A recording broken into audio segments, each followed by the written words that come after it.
I should have listened to the warning signs. Now that I'm writing this shaking in my hand, I can hear the whine of non-existent elevator equipment someplace in the distance. Earthy smell with a strong pungent odor and stinking flesh fill the air, despite the abundance of windows that I throw open. She's going to come back for me, and I think that I won't be returning either. It started the other 3 weeks ago when I was having dodgy wine with my best pal Mia in her small studio apartment. We were swapping as frightful stories as we always had done when at university, laughing at how idiotic most were. That's where Mia first mentioned something that appeared on a Reddit thread for playing the elevator game. Try this, she instructed him, the blue glow from her phone, making ghostly shadows on her cheekbones. They say this is supposed to do something. The instructions were easy. Travel to a building at least 10 stories tall, ride the elevator alone in it at midnight, and press the buttons sequentially 4, 2, 6, 2, 10, and lastly 5. If you did nothing more than that, the elevator would take you to another world. There was a woman taking it on the 5th floor, and you would not even have the imagination to glance at her or attempt to speak with her. Punishment for violation of these rules differed, but all were insisting on the same. If you did, you could never return. I recall I laughed whine, making me irresponsible. That is the stupidest thing I ever heard I said to her. It's just some other form of Bloody Mary or the Midnight Game. Mia smiled. Then make it a lie. Do it. The gauntlet was between us. I could have waved it off, diverted the topic elsewhere, but something within me wished to prove that I wasn't afraid. That was my first mistake. I'd chosen the Carlton Tower because it was handy and there were 12 floors. It had offices mainly otherwise, but otherwise empty late evenings, except for the occasional security man who sat through the night playing sport highlight reels on his phone. I'd already scouted it once late Thursday evening in black jumper and jeans with pre-prepared corporate ID badge, clearly marked on my lanyard. The guard hardly even looked up as I passed, complaining that I'd forgotten my laptop. The bank of elevators was empty, the mirror in front of the steel doors looking at me with its filthy face. I glanced at my phone, 11:58 p.m. My heart was pounding so loudly that I was sure everyone could hear it. I took the elevator up at midnight and punched the buttons in order.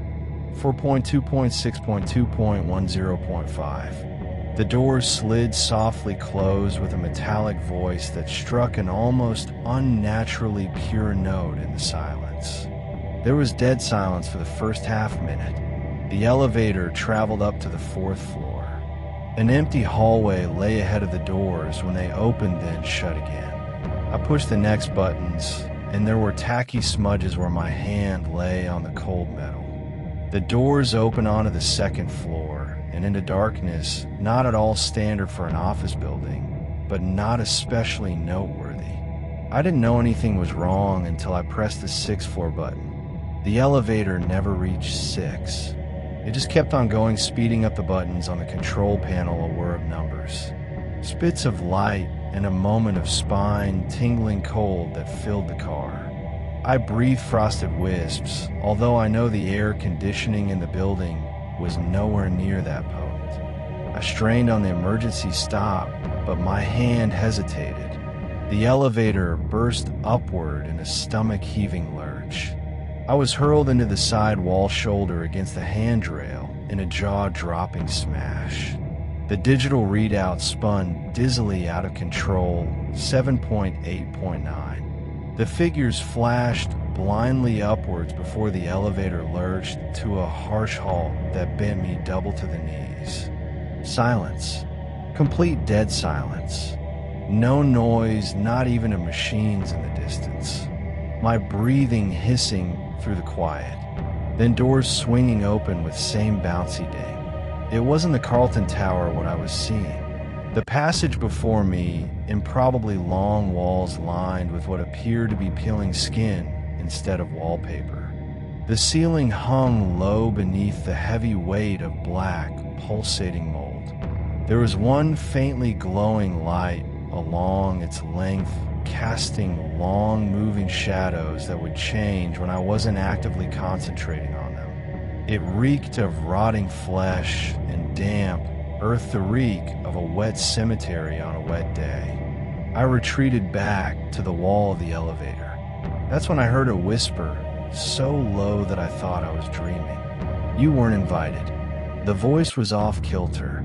It was like a stack of voices piled one on top of another, whispering, screaming, all slightly offbeat. I turned to glance back over at still open elevator doors behind me. My doors. I rushed over and stalled. She'd walked past the elevator. Too tall. Too tall. She was wearing a damp white dress, clinging to her gaunt body. Black hair drawn back in rotting strings above, face that was off.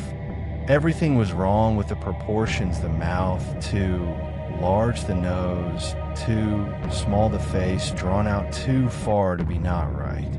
She lifted her head. Her eyes vanished. They were nothing but black, crying craters where her eyes ought to have been. Dark fluid dripped from their sockets, trickling down her cheek like tears. I screamed. She winced at the sound. Her head whipped sideways with a wet snap of broken bone, as if she snapped twigs in two. She smiled afterward, her lip curling from the sides in sets of needle-thin teeth. The doors closed with ghastly finality. I have no idea how long I was trapped in that elevator. Time didn't exist. It was minutes, it was days.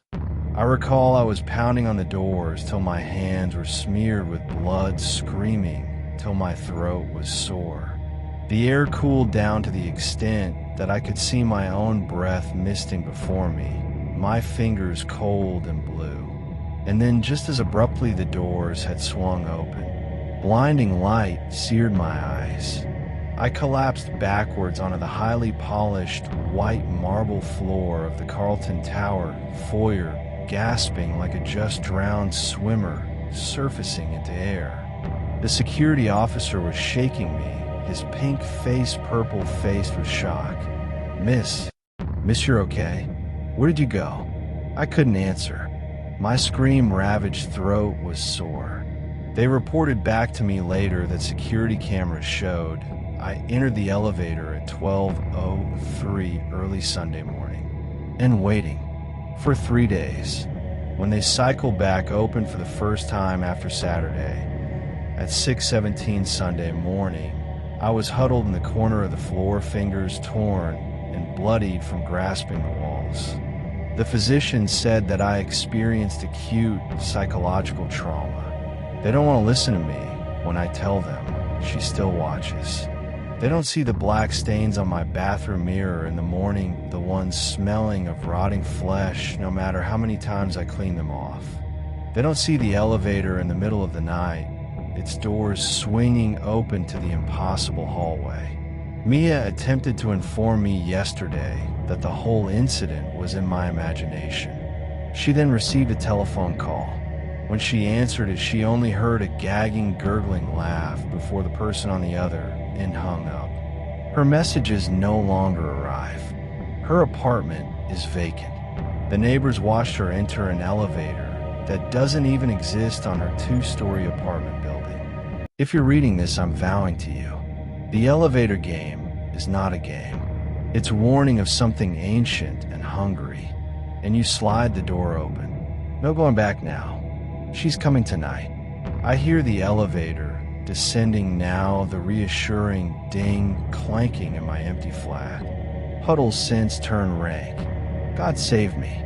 God preserve safe anyone stupid enough to press those buttons.